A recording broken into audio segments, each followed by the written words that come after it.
Oh. Is there? Oh, there we go. Oh. They're not really pretty. They're not nice to look at, but you know, I don't really look at them. I guess we need I them. don't really notice I don't really notice that many of them. I've never really. Oh, I guess there's one right there. Yeah, now that I look up, Now I see that them I like look. everywhere. Yeah, I never. So that's I never. concerning.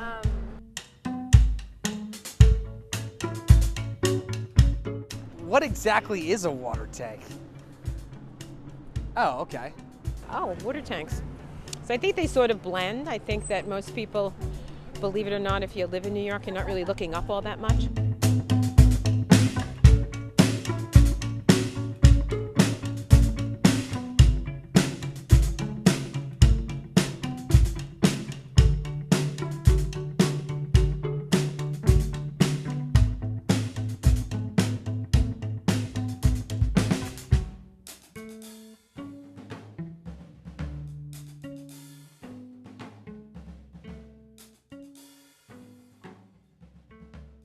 The city water pressure naturally goes up approximately 5 or 6 stories. When water comes down from the reservoirs upstate, it'll reach a natural height of approximately 5 stories, 6 stories. Anything over that, you would have no pressure. So the purpose of the tanks is to be on the roof and then raised, and the water is pumped up there and then it just sits there. And inside the tank there's a ball cock, just like in your toilet in your house. And when somebody opens up a faucet, the water is gravity fed down through the building. That way, if you're on the first floor or the 6th floor, you have water pressure, you know, a shower or anything you run. Otherwise, if you were on the 6th floor without it, you wouldn't have any pressure. The water would barely make it up to you. With the wood tanks, it's all natural. There's no chemicals, it doesn't get painted, nothing's put into this, it's just the natural wood. So, because most of the tanks are used for drinking water, they're for domestic water in the houses and apartment buildings and all the buildings around. And some of the tanks are also for sprinkler protection. They're usually 13-foot diameter by 12-foot high. They hold approximately 10,000 gallons of water, and that water, those tanks, they just sit and wait, and they're tied into the sprinkler systems in the building. So if there's ever a fire, when the sprinkler system releases, that's 10,000 gallons of water just coming through all the pipes and hopefully putting out the fire in the building.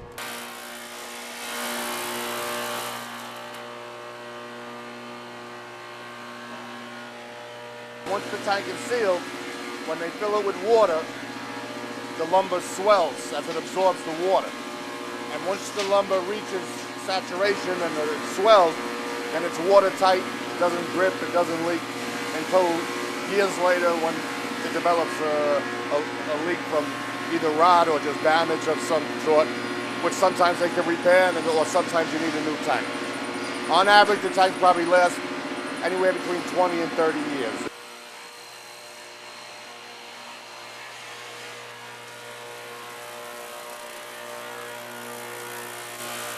Most people think that that's just some old obsolete system they just haven't gotten around to taking down or if they're cleaning it up yet or whatever.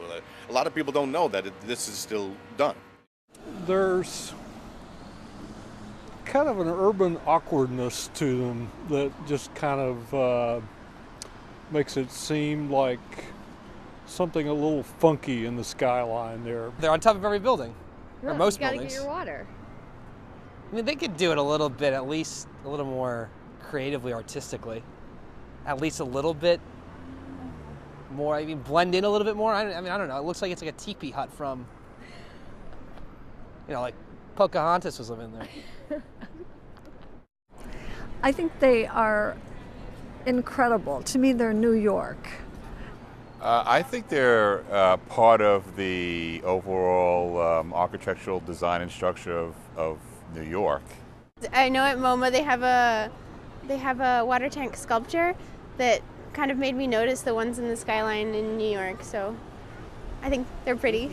I like them. Many artists, if you look at a lot of paintings or photographs, you can tell it's New York by the water towers.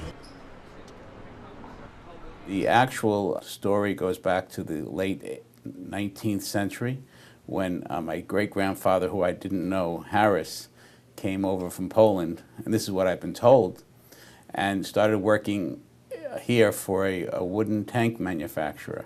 Now back then there were tanneries and wineries and other industrial needs for the wooden tanks. And he bought the business for $55 and brought his family over, and it passed from one generation to the next. Basically, I have organized a method to construct it where it goes up in 10 hours, as opposed to years ago it might take 3 weeks. I mean, many years ago it was detailed in a lot of hand tools. Today we have electric molders. The logs are properly milled before they even get to our shop, so that we have the boards properly prepared just to work with, so it has some uniformity. But in terms of the object of a barrel, it's simple and it holds water and it lasts for about 35 years. It keeps the water very warm in the winters and it keeps the water cool in the hot summers. It comes down piece by piece and it's built piece by piece. We're the last of the Mohicans in many regards, and my father always said we're a dying business. That's why we have no competition. We're averaging maybe 100 tanks a year. There is a whole following of people that just are tankies, and they appreciate the structure so much. We discovered years ago that tanks make people happy.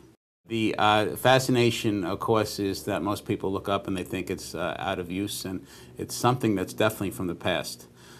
Yet, the exciting thing is, in Plan and Spec today in New York City, it's detailed in most new buildings going in, where it's actually now in a redundant form due to the new code requiring additional reserves of water. We always say, and coined the expression that Pisa has the Leaning Tower, and Paris has the Eiffel Tower, and New York has the Water Tower. I actually started painting people when I was a kid, and it translated to landscapes, and from landscapes it became cityscapes. From cityscapes it was water towers and rooftops, and that's what I've been doing now for 20 years.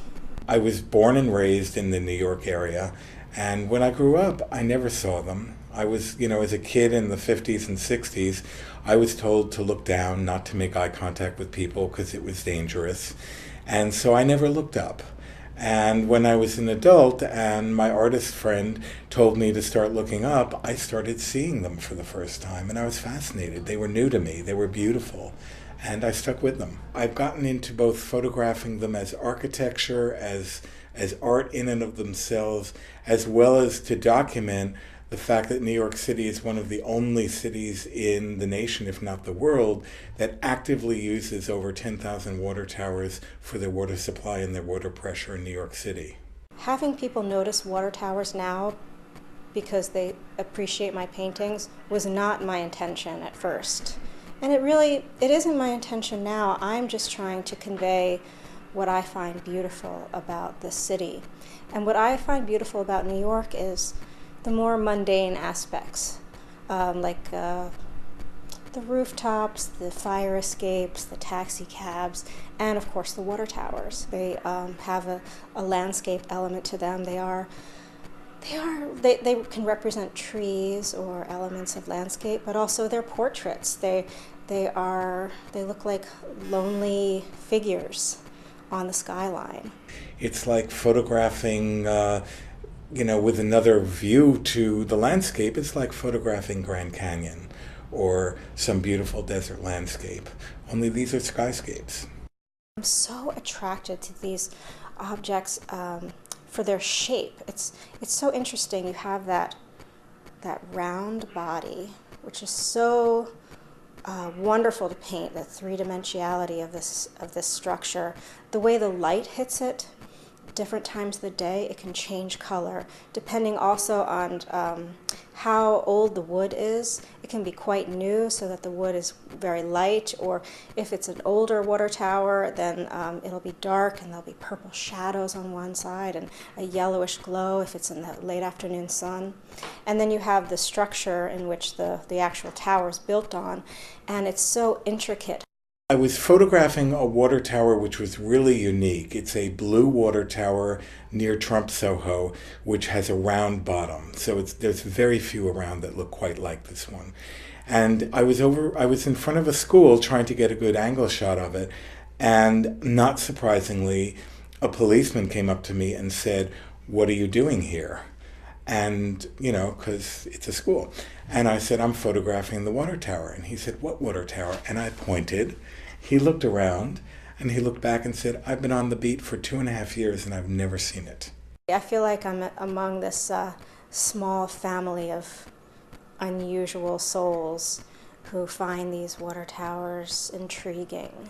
I'm fascinated with the structures because they do look old-fashioned even though we're still using them today. And while the city is constantly changing and being torn down and rebuilt, these water towers remain constant. I don't think their design, their structure has been changed since they started building them. I will see a water tower from a distance and I'll say, there's my next painting. My ultimate fantasy of sheer joy would be to have all New Yorkers constantly bumping into each other because they're looking at the water towers and not where they're going.